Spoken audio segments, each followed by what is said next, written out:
Hello friends, welcome to physics scholar. Myself Anuj Kushwaha. तो TGT, PGT और GIC lecturer में हम लोगों ने अभी तक मैकेनिक्स का पूरा यूनिट कंप्लीट कर लिया है। चैप्टर वाइज और हर चैप्टर के टॉपिक को हमने डिटेल में डिस्कस किया है और हर चैप्टर पर बेस्ड प्रीवियस ईयर और इंपॉर्टेंट क्वेश्चंस भी हमने सॉल्व कराए हैं। तो पूरा मैकेनिक्स यूनिट कंप्लीट होने के बाद आज हम लोग नेक्स्ट यूनिट करेंगे जिसका नाम है थर्मल फिजिक्स। तो थर्मल फिजिक्स के जितने भी टॉपिक हैं टीजीटी के सिलेबस में, पीजीटी और जीआईसी लेक्चरर के सिलेबस में, उन सारे टॉपिक को हम कवर करेंगे। सबको मर्ज करते हुए यहाँ पर हम पढ़ते हैं। तो ये आज पहली क्लास है थर्मल फिजिक्स की, जिसमें हम लोग थर्मोमेट्री और थर्मल एक्सपेंशन टॉपिक को डिस्कस करेंगे। तो थर्मोमेट्री का मतलब ये होता है कि फिजिक्स का वो ब्रांच जो टेम्परेचर के मेजरमेंट को डील करता है, यानी एक ऐसा ब्रांच जिसमें हम मेजरमेंट ऑफ टेम्परेचर की बात करते हैं। और थर्मल एक्सपेंशन का मतलब है कि किसी भी सॉलिड हो, लिक्विड हो या गैस हो, जब हम उसमें उसका टेम्परेचर बढ़ाते हैं तो उसके अंदर जो एक्सपेंशन होता है उसको स्टडी करेंगे इस सेक्शन में। ठीक है, तो चलिए स्टार्ट करते हैं। सबसे पहले हम बात करेंगे थर्मोमेट्री की। तो थर्मोमेट्री में हम सबसे पहले डिस्कस करेंगे, टॉपिक है हमारा हीट। सबसे पहले हमको हीट को समझना है। हीट क्या है? Heat is a type of energy. क्या है? ए टाइप ऑफ एनर्जी। कौन सी एनर्जी? तो आप कह सकते हैं इंटरनल एनर्जी। इंटरनल एनर्जी का मतलब क्या होता है कि किसी भी बॉडी के अंदर जो उसके मॉलिक्यूल्स होते हैं, मॉलिक्यूल्स के अरेंजमेंट और उनके रैंडम मोशन की वजह से जो एनर्जी होती है, that is called internal energy. Internal energy का मतलब कि ड्यू टू किसकी वजह से होता है? ड्यू टू अरेंजमेंट या कन्फिग्रेशन आप कह सकते हैं इसको, due to arrangement of molecules and their random motion. तो मॉलिक्यूल का जो रैंडम मोशन होता है, मॉलिक्यूल्स जो इधर उधर मोशन करते हैं, वाइब्रेट करते हैं, उसकी वजह से, और उनका जो भी कन्फिग्रेशन है, कैसे किस तरीके से वो सेटल्ड है पूरे मटेरियल के अंदर, उस कन्फिग्रेशन या अरेंजमेंट की वजह से जो भी उस बॉडी के पास एनर्जी होती है, that is called energy, internal energy. और उसी इंटरनल एनर्जी का एक पार्ट है आपका हीट। इसकी खास बात यह भी है कि हीट जो है वो इंटरनल एनर्जी का वो पार्ट है, अ टाइप ऑफ एनर्जी कह सकते हैं या फिर पार्ट ऑफ इंटरनल एनर्जी भी कह सकते हैं, that transferred due to temperature difference. यानी हीट एक वो एनर्जी है, इंटरनल एनर्जी का वो पार्ट है जो टेम्परेचर डिफरेंस की वजह से ट्रांसफ़र होता है। जैसे अगर आपके पास एक बॉडी यहाँ पर हो और एक बॉडी यहाँ पर हो, दोनों का टेम्परेचर सेपरेट है, ये T1 है और ये T2 है। Suppose T1 is greater than T2, तो इसमें से कुछ हीट ट्रांसफ़र होगा, इधर की तरफ जाएगा। तो जो हीट ट्रांसफ़र हो रहा है वो क्या ट्रांसफ़र हो रहा है? एक्चुअल में इसकी इंटरनल एनर्जी कम हो रही है। तो इंटरनल एनर्जी का वो हिस्सा, वो पार्ट जो टेम्परेचर डिफरेंस की वजह से ट्रांसफ़र होता है, उस एनर्जी को हम हीट कहते हैं। अगर ये एनर्जी का एक पार्ट है तो इसकी जो यूनिट होगी वो वही होगी जो एनर्जी की होती है। तो इसकी जो यूनिट हम यूज करते हैं दैट इज जूल। ठीक है, इसकी जो यूनिट होगी वो क्या होगी? जूल। हीट जो है, हीट के साथ साथ एक और चीज़ यहाँ पर हमको डिस्कस करना होता है कि वर्क क्या होता है। ठीक है, वर्क। तो हीट तो ठीक है, हीट को अक्सर हम Q से एक्सप्रेस करेंगे और वर्क को W से। हीट और वर्क में कोई खासा डिफरेंस नहीं है। वर्क भी एक टाइप ऑफ एनर्जी है, टाइप ऑफ एनर्जी। लेकिन आपको ये ध्यान रखना है कि हीट एक ऐसी एनर्जी है जो टेम्परेचर डिफरेंस की वजह से ट्रांसफर होती है, लेकिन वर्क एक ऐसी एनर्जी है जिसका टेम्परेचर डिफरेंस से कोई लेना देना नहीं है। दैट मीन्स सपोज कि आपने ये लोहे का एक टुकड़ा लिया और एक हैमर, एक हथौड़ा लेकर आप इसके ऊपर पीटने लगे। पीटने का मतलब कि आपने वर्क किया। तो जब आप वर्क करेंगे तो उस वर्क की वजह से ये जो लोहे का टुकड़ा है ये गर्म हो जाता है। तो यहाँ पर जो आपने वर्क किया, क्या उस वर्क में ये बात मैटर करता है कि आपका कितना टेम्परेचर था, इस हथौड़े का कितना टेम्परेचर था, इस लोहे के टुकड़े का कितना टेम्परेचर था? कोई मतलब नहीं है, एकदम मैटर नहीं करता है कि किस बॉडी का टेम्परेचर कितना था। तो वर्क भी एक टाइप की एनर्जी है जिसका टेम्परेचर डिफरेंस से कोई लेना देना नहीं है। हीट भी एक टाइप ऑफ एनर्जी है बट उसका टेम्परेचर डिफरेंस से लेना देना है। हीट तभी ट्रांसफर होती है जब दो बॉडीज के बीच में टेम्परेचर डिफरेंस होता है, जबकि वर्क में इसका कोई अस्तित्व ही नहीं है। तो जब आप इसके ऊपर वर्क करते हैं और ये गर्म हो जाता है तो आप ये कह सकते हैं कि वर्क करने से हीट प्रोड्यूस हुआ है ना। आप ये बिल्कुल कह सकते हैं कि वर्क करने से हीट प्रोड्यूस हुआ है। तो वर्क और हीट जो होते हैं वो एक दूसरे के इक्विवेलेंट हो सकते हैं। जैसे अगर आपसे पूछा जाए कितना वर्क करने से कितना हीट प्रोड्यूस होगा, तो अगर आपने जितना भी वर्क किया है अगर वो पूरा का पूरा वर्क हीट में कन्वर्ट हो तो आपको करना क्या है। देखिए हीट को क्या करते हैं, अक्सर हम लोग जूल में और कैलोरी में लिखते हैं, तो अक्सर इसमें जो है कैलोरी यूनिट यूज़ होता है, लेकिन ये ध्यान रहे कि कैलोरी जो है वो सीजीएस यूनिट है और जो जूल है वो एसआई यूनिट है, एमकेएस यूनिट है, और जो वर्क है वो तो जूल में ही रहता है। तो अगर आप चाहते हैं कि वर्क को मतलब वर्क को हीट में या हीट को वर्क में इंटरचेंज करके लिखा जाए तो ज़्यादातर हीट आपको जो है कैलोरी में मिलेगा, तो यानी आपको कुल मिला के कैलोरी को जूल में कन्वर्ट करना है। तो इसके लिए एक रिलेशन होता है W = JQ। आप ये फार्मूला याद कर सकते हैं। इसमें W जो है वो वर्क है जो कि जूल में लिखा गया होगा, और जो Q है वो हीट है जो कि कैलोरी में लिखा गया होगा। और अगर आप इस कैलोरी को जूल में कन्वर्ट करना चाहते हैं तो इसमें आपको J से मल्टीप्लाई करना पड़ेगा। तो ये यहाँ पर J क्या है, J एक कन्वर्जन फैक्टर है। ध्यान रखिएगा, J एक कन्वर्जन फैक्टर है जिसकी वैल्यू होती 4.18 जूल पर कैलोरी। J एक कन्वर्जन फैक्टर है जिसकी वैल्यू होती 4.1 जूल पर कैलोरी, यानी कि एक कैलोरी में 4.18 जूल होता है। ये आपको नंबर याद रखना है कि 1 कैलोरी = 4.18 जूल। ठीक है, इसी के बेसिस पर आप हीट जो कि कैलोरी में गिवन होगा आप उसको जूल में कन्वर्ट कर सकते हैं। और ये जो J है इसका एक नाम है, इसको बोलते हैं Joule's mechanical equivalent of heat. इसको बोला जाता है मैकेनिकल इक्विवेलेंट ऑफ हीट। ठीक है, अच्छा इसके बाद एक चीज़ और यहाँ पर आपको ध्यान रखना चाहिए। ये रिलेशन तो ठीक है कि आप वर्क को हीट में या हीट को वर्क में इंटर कन्वर्ट कर सकते हैं इसी एक्सप्रेशन के साथ। एक कैलोरी की डिफिनीशन भी आपको याद रखनी चाहिए कि 1 कैलोरी होता क्या है। 1 कैलोरी हीट का क्या मतलब है, अगर इसको फील करना हो 1 या उसकी डिफिनीशन याद रखनी हो। कई बार तो इसका डिफिनीशन ही क्वेश्चन बन जाता है कि 1 कैलोरी हीट क्या होता है। तो देखिए 1 कैलोरी हीट का मतलब ये होता है कि वो हीट जो, अगर आप मान लीजिए कि 1 ग्राम लिक्विड आपने वाटर लिया और उसका टेम्परेचर आपको बढ़ाना है कितना, 1 डिग्री सेल्सियस।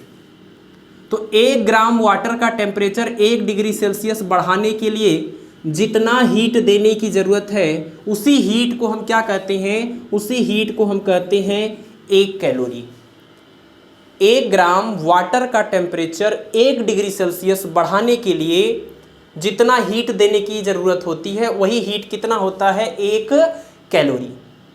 लेकिन एक बात यहाँ पर याद रहे कि 1 डिग्री सेल्सियस टेम्परेचर बढ़ाने का मतलब क्या। 1 डिग्री सेल्सियस बढ़ाने का मतलब आप ये भी तो कर सकते हैं 2 डिग्री सेल्सियस से बढ़ाकर 3 डिग्री सेल्सियस, 3 डिग्री सेल्सियस से बढ़ाकर 4 डिग्री सेल्सियस, है ना। हमेशा तो 1 का डिफरेंस आ रहा है। तो यहाँ इंपॉर्टेंट बात यही है कि वो 1 डिग्री सेल्सियस का जो चेंज करेंगे वो 14.5 डिग्री सेल्सियस से 15.5 डिग्री सेल्सियस तक। अब अगर इसकी डिफिनीशन को फिर से देखें तो आप कह सकते हैं कि 1 ग्राम वाटर का टेम्परेचर 14.5 डिग्री सेल्सियस से 15.5 डिग्री सेल्सियस करने के लिए जितने हीट की ज़रूरत होती है, रिक्वायरमेंट होती है, उसी हीट को हम कहते हैं 1 कैलोरी हीट। ठीक है, तो 1 कैलोरी की डिफिनीशन आप जरूर याद रखिएगा। ये टेम्परेचर का जो रेंज है ये आप याद रखिएगा 14.5 से 15.5 डिग्री सेल्सियस। क्लियर है। तो अब तो ये सारी चीज़ें आप समझ गए कि वर्क क्या होता है, हीट क्या होता है, क्या कैसे आपस में चेंज कर सकते हैं, क्या क्या फैक्टर्स के अंदर डिफरेंट है, और 1 कैलोरी की डिफिनीशन क्या है, कैलोरी और जूल के बीच का रिलेशन क्या है। ठीक है, एक बार मैं फिर से थोड़ा सा समराइज कर देता हूँ फिर आगे बढ़ते हैं। सबसे पहले हमने हीट की बात की है, तो हीट को Q से एक्सप्रेस करते हैं। इंटरनल एनर्जी का एक पार्ट होता है हीट, और ये हीट जो है वो एक बॉडी से दूसरी बॉडी में ट्रांसफ़र तभी होता है जब दोनों बॉडी के अंदर टेम्परेचर डिफरेंस हो, एक का टेम्परेचर ज़्यादा हो और एक का कम हो, तो ज़्यादा टेम्परेचर से कम टेम्परेचर की ओर हीट ट्रांसफ़र होता है। अगर ये टाइप ऑफ एनर्जी है तो इसका जो यूनिट होगा वो वही होगा जो एनर्जी का होता है। बट हीट के अलावा जूल, मतलब अब एनर्जी का यूनिट तो आप जान ही रहे हैं जूल होता है, बट हीट के लिए एक और भी यूनिट होता है, दैट इज़ कैलोरी। लेकिन ये आपको ध्यान रहे कि कैलोरी इसका एसआई यूनिट नहीं है बल्कि ये सीजीएस यूनिट है। इसका जो एसआई यूनिट होता है वो जूल ही होता है। तो अगर हम कैलोरी को जूल में या जूल को कैलोरी में कन्वर्ट करना चाहें तो हमारे पास एक रिजल्ट भी है। उससे पहले आपको ये जानना पड़ेगा कि वर्क क्या होता है। वर्क भी एक टाइप ऑफ एनर्जी होती है जो टेम्परेचर डिफरेंस की वजह से ट्रांसफ़र नहीं होती है, यानी उसका टेम्परेचर डिफरेंस से कोई मतलब ही नहीं होता है। दूसरी बात यह कि जब आप वर्क करते हैं तो उस वर्क के इक्विवेलेंट हीट प्रोड्यूस हो सकता है।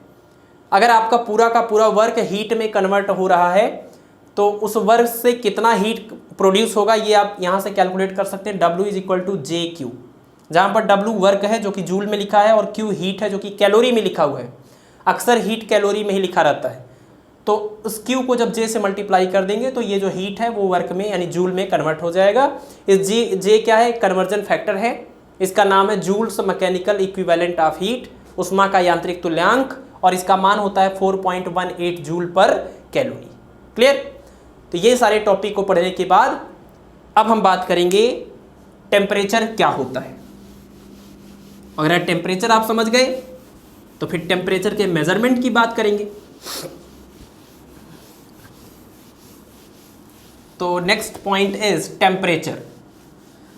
देखिए, टेम्परेचर की डिफिनीशन बहुत तरीके से दी जाती है, बट जो सबसे ठीक डिफिनीशन है वो यही है कि किसी बॉडी का टेम्परेचर वो चीज़ है, वो फैक्टर है, वो क्वांटिटी है जो ये बताती है कि वो बॉडी बगल वाली बॉडी के साथ थर्मल इक्विलिब्रियम में है कि नहीं। वैसे तो आप कह सकते हैं कि temperature it is the degree of, temperature क्या है, it is degree of hotness और कोल्डनेस ऑफ अ बॉडी। कोई बॉडी कितना आपको हॉट लग रही है, कितना कोल्ड लग रही है, इस चीज़ को फील करने का ये फैक्टर होता है, दैट इज़ टेम्परेचर। तो अगर किसी बॉडी का टेम्परेचर ज़्यादा है तो वो आपको ज़्यादा गर्म लगेगी, कम है तो वो आपको कम गर्म यानी ठंडी लगेगी। ठीक है। दूसरा ये भी कह सकते हैं कि टेम्परेचर क्या है, तो टेम्परेचर जो है it says that the body is in thermal equilibrium, thermal equilibrium और नॉट।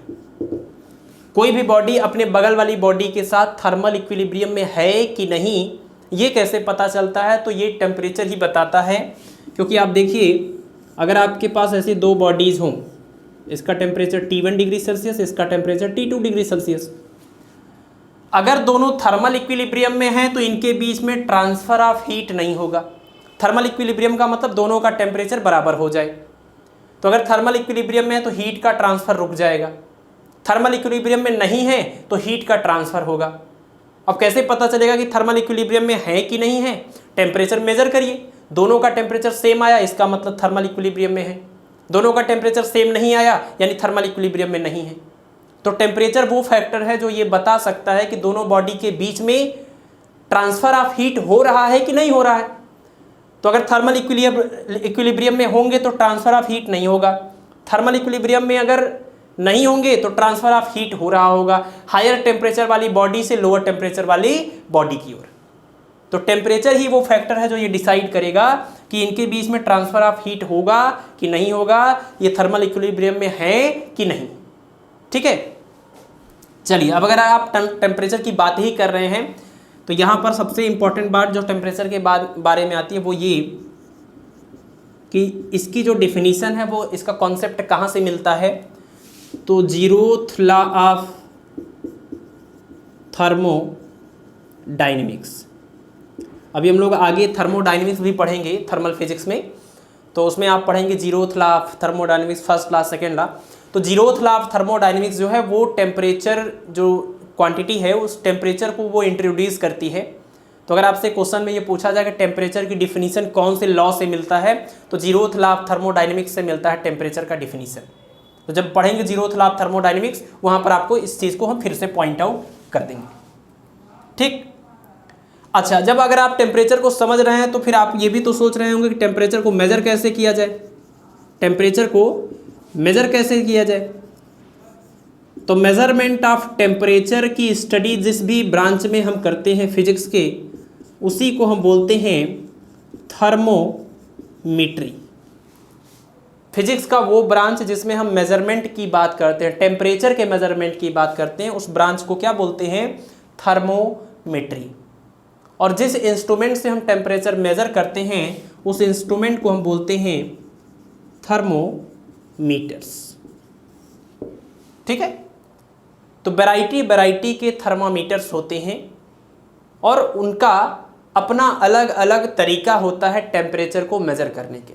तो किसी भी बॉडी का टेम्परेचर मेजर करने के लिए जो थर्मामीटर्स हम लोग यूज करते हैं, तो सबसे ज़्यादा जो पॉपुलर थर्मामीटर्स हैं वो हैं आपके पास, खास करके जो थर्मामीटर हम लोग यूज करते हैं, बहुत तरह के थर्मामीटर हैं। जैसे एक तो लिक्विड थर्मामीटर होता है, गैस थर्मामीटर होता है, प्लेटिनम रेजिस्टेंस थर्मामीटर होता है, थर्मो इलेक्ट्रिक थर्मामीटर होता है, और उसके साथ ही साथ एक पायरोमीटर भी होता है, यानी रेडिएशन थर्मामीटर। तो मुख्य रूप से हम ये 5 थर्मामीटर के बारे में पढ़ेंगे और पांचों थर्मामीटर से कुछ फार्मूले निकलेंगे। तो यहाँ पर इंपॉर्टेंट आपके लिए यही है कि वो फार्मूले आप याद रखिए। ये सब तो चीज़ें बहुत ही मतलब बेसिक चीज़ें हैं, डिफिनीशंस हैं, तो हमने इस पर इतना टाइम दे दिया। ठीक है, तो नेक्स्ट पॉइंट देखेंगे थर्मामीटर। तो 5 थर्मामीटर हम पढ़ेंगे। आपके मन में एक सवाल आ रहा होगा कि डिग्री सेल्सियस, फ़ारेनहाइट, केल्विन, ये सब क्या है? तो अभी हम उसके बारे में भी डिस्कस करेंगे, बट उससे पहले हम डिफरेंट टाइप ऑफ थर्मामीटर्स की बात कर लें और उनके फार्मूले की बात कर लें। बहुत डिटेल में हम इसके बारे में नहीं जाएंगे कि इनकी डिज़ाइन कैसी होती है, किस तरीके से क्या होता है, वो सब नहीं, बस आप इनका नाम याद रखिए और कैसे काम करते हैं वो सब चीज़ आप देखिए और इसका फार्मूला क्या होता है। सबसे पहले आप बात करेंगे लिक्विड थर्मामीटर की। नाम से ही क्लियर है, लिक्विड थर्मामीटर का मतलब कि एक ऐसा थर्मामीटर जिसमें हम लिक्विड यूज करेंगे। अलग अलग टेम्परेचर पर जो लिक्विड है उसका एक्सपेंशन होगा, तो वो उसमें कुछ ट्यूब जो लगा होगा उसमें हाइट हम मेजर करेंगे। इसमें देखिए मरकरी यूज़ करते हैं खास करके ना, मरकरी, पारा। ठीक है, तो पारा या मरकरी जो है वो क्या होता है, जब टेम्परेचर ज़्यादा रहेगा तो ऊपर जाएगा, जब कम रहेगा तो नीचे आएगा। तो उसका वो जो लेंथ आपको मिलता है, जो हाइट मिलता है लिक्विड कॉलम का, उसी के बेसिस पर हम टेम्परेचर डिसाइड करते हैं। जो फार्मूला इसके केस में आता है टेम्परेचर का, temperature in degree Celsius is equal to length of mercury column at T degree Celsius minus length of mercury column at 0 degree Celsius upon 100 degree Celsius minus 0 degree Celsius, और यहाँ से into 100 कर देंगे। तो यहाँ से जो टेम्परेचर होगा वो आपको उस बॉडी का टेम्परेचर मिल जाएगा डिग्री सेल्सियस में। वैसे तो हमें पहले आपको यही बताना था कि डिग्री सेल्सियस क्या होता है, केल्विन क्या होता है, फ़ारेनहाइट क्या होता है, बट वो चीज़ थोड़ी अलग है। उसके बारे में चूँकि हम लंबा चौड़ा डिस्कशन करने वाले हैं, पहले आप टाइप ऑफ थर्मामीटर जो टेम्परेचर को मेज़र करने के लिए यूज़ करते हैं, तो अगर आप टेम्परेचर को डिग्री सेल्सियस में मेज़र करना चाहते हैं तो लिक्विड थर्मामीटर में ये फार्मूला काम आएगा। इसमें से ये L0, LT, L100 क्वेश्चन में आपको गिवन होगा, उसके बेसिस पर ये वैल्यू पुट करेंगे और फार्मूला याद होगा तो आंसर आ जाएगा। दूसरा होता है गैस थर्मामीटर। तो गैस थर्मामीटर में क्या होगा, गैस यूज़ करेंगे, खास करके हाइड्रोजन गैस यूज़ किया जाता है। और गैस थर्मामीटर 2 टाइप के होते हैं, कांस्टेंट प्रेशर थर्मामीटर होता है, कांस्टेंट वॉल्यूम थर्मामीटर होता है।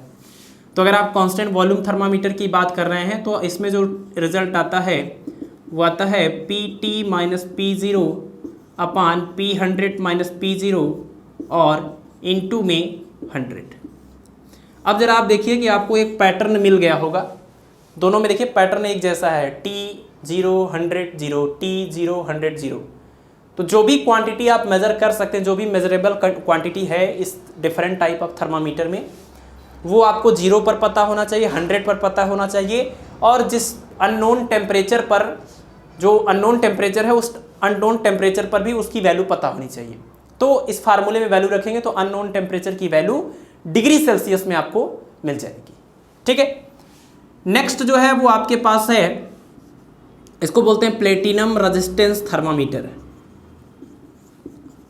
तो रेजिस्टेंस थर्मामीटर क्या होता है?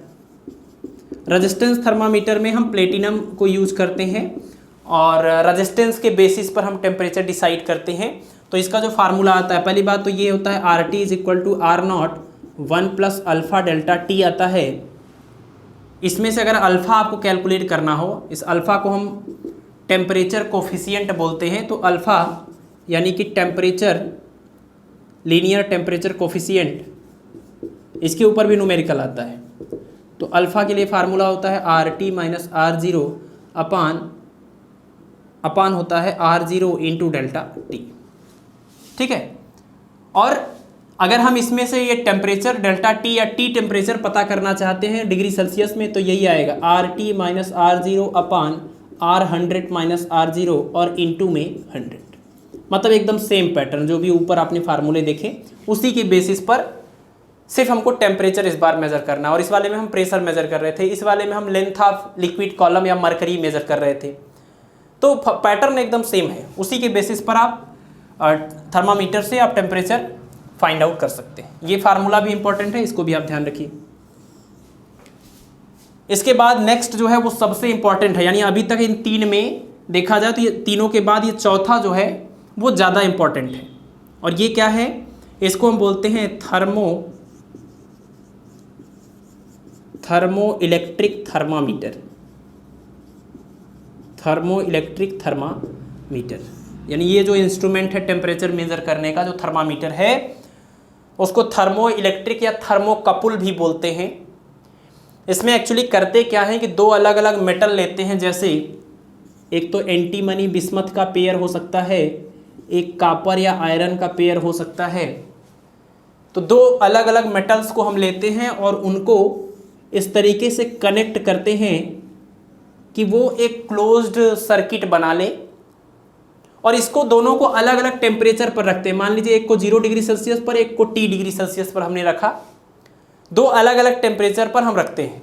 ठीक है, ये मान लीजिए ये आपका एंटीमनी है और ये बिस्मथ है। और ऐसा करने के बाद क्या करते हैं? ऐसा करने के बाद हम देखते हैं कि इसके अंदर टेम्परेचर डिफरेंस की वजह से एक EMF प्रोड्यूस हो जाता है, एक पोटेंशियल डिफरेंस आ जाता है। आपको पता है कि पोटेंशियल डिफरेंस आ जाएगा तो करंट भी फ्लो होगा, तो इसके अंदर करंट फ्लो होने लगता है। जैसे जैसे जितना ज़्यादा हम ये टेम्परेचर का डिफरेंस रखते हैं, वैसे वैसे इसके दोनों सिरों के बीच में जो EMF, जो वोल्टेज आता है, उसकी वैल्यू भी बढ़ती जाती है। बट एक पर्टिकुलर टेम्परेचर के बाद, एक पर्टिकुलर टेम्परेचर डिफरेंस के बाद जो EMF की वैल्यू है वो फिर घटने भी लगती है। तो इसका ऑब्जर्वेशन करने के बाद जो रिजल्ट मिला वो इस तरीके का देखा गया कि अगर इस एक्सिस पर हम EMF को एक्सप्रेस करें और इस एक्सिस पर टेम्परेचर डिफरेंस को, तो जैसे जैसे टेम्परेचर बढ़ाते थे वैसे वैसे EMF बढ़ता गया बढ़ता गया बढ़ता गया। एक पर्टिकुलर टेम्परेचर पर EMF मैक्सिमम हो गया।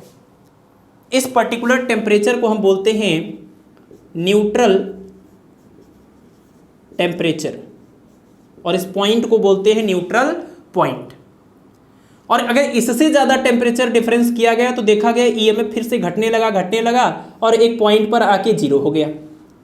इस टेम्परेचर को हम बोलते हैं इन्वर्जन टेम्परेचर, इन्वर्जन यानी उत्क्रमण ताप, और इस पॉइंट को बोलते हैं इन्वर्जन पॉइंट। ठीक है, यानी ये उदासीन ताप है, ये उत्क्रमण ताप है। इसको उदासीन बिंदु, इसको उत्क्रमण बिंदु बोलते हैं। ठीक है, तो ऐसा देखा गया। और ये जो बनाते हैं हम एंटीमनी और बिस्मथ का जो हमने पेयर बनाया है, इसको बोला जाता है थर्मोकपल। और जो ये इसके अंदर EMF या वोल्टेज आ गया और उसकी वजह से करंट फ्लो होने लगा, इस इफेक्ट को बोला जाता है सीबेक प्रभाव या सीबेक इफेक्ट। ठीक है, इसको बोलते हैं सीबेक इफेक्ट। तो आपको यही याद रखना है कि थर्मो इलेक्ट्रिक थर्मामीटर जो है किस प्रिंसिपल पर बेस्ड है, किस इफेक्ट पर बेस्ड है, तो सीबेक प्रभाव या सीबेक इफेक्ट पर बेस्ड है। क्या होता है सीबेक इफेक्ट? तो दो अलग अलग मेटल को अगर हम पेयर बना के अलग अलग टेम्परेचर पर उनको रख दें, उनके जंक्शंस को, ज्वाइंट्स को, तो उसके अंदर एक EMF आ जाता है। इसी को हम सीबेक इफेक्ट कहते हैं। टेम्परेचर बढ़ाने के साथ ईएमएफ की वैल्यू बढ़ती है और एक पर्टिकुलर टेम्परेचर पर मैक्सिमम हो जाती है। उस पर्टिकुलर टेम्परेचर को बोलते हैं न्यूट्रल टेम्परेचर, और उस न्यूट्रल टेम्परेचर या फिर उदासीन ताप। लेकिन टेम्परेचर और ज़्यादा बढ़ाने के बाद ये ईएमएफ घटने लगता है और एक पॉइंट पर ईएमएफ 0 हो जाता है। उस पॉइंट को बोलते हैं इन्वर्जन टेम्परेचर, यानी कि उत्क्रमण ताप। यानी कहने का मतलब ये है कि अगर हम टेम्परेचर इस उत्क्रमण टेम्परेचर से भी ज़्यादा करें तो ईएमएफ जो है उसका डायरेक्शन बदल जाएगा। यानी अगर इसमें करंट इधर से इधर फ्लो हो रहा था अभी तक, तो उस टेम्परेचर के बाद डायरेक्शन ऑफ ईएमएफ या डायरेक्शन ऑफ करंट चेंज हो जाएगा, जस्ट उल्टा हो जाएगा। ठीक है, तो ये आपको ध्यान रखना है थर्मो इलेक्ट्रिक थर्मोमीटर के बारे में, और इसका फार्मूला भी आप याद रखिए। मतलब ये चारों में अभी तक का सबसे इंपॉर्टेंट केस यही है, और देखा जाए तो पांचों में सबसे इंपॉर्टेंट केस यही है। इसका जो फार्मूला आता है इंड्यूस्ड ईएमएफ, जो यहाँ पर ईएमएफ प्रोड्यूस होता है उसका फार्मूला वो आता है E = AT + BT², जहाँ पर T क्या है, तो दोनों जो इंड्स हैं पॉइंट A और पॉइंट B, इनके बीच का टेम्परेचर डिफरेंस है। और A और B क्या है, तो A और B जो भी आप पेयर यूज किए हैं मेटल का, उस मेटल से एसोसिएटेड कांस्टेंट है ये। तो यहाँ से आप जो इसके अंदर ईएमएफ आएगा वो निकाल सकते हैं। और अगर टेम्परेचर मेज़र करने की बात है तो टेम्परेचर यहाँ पर आ जाएगा ET - E0 / E100 - E0 और इनटू में 100, और ये डिग्री सेल्सियस। यानी इसमें भी वो पैटर्न फॉलो होता है, इसमें भी आप वो पैटर्न पाएंगे जो बाकी के सभी फार्मूलों में आपने देखा था। तो सेम तरीके से टेम्परेचर यहाँ भी होगा, बट ये रिलेशन भी आपको याद रखना है कि E = AT + BT²।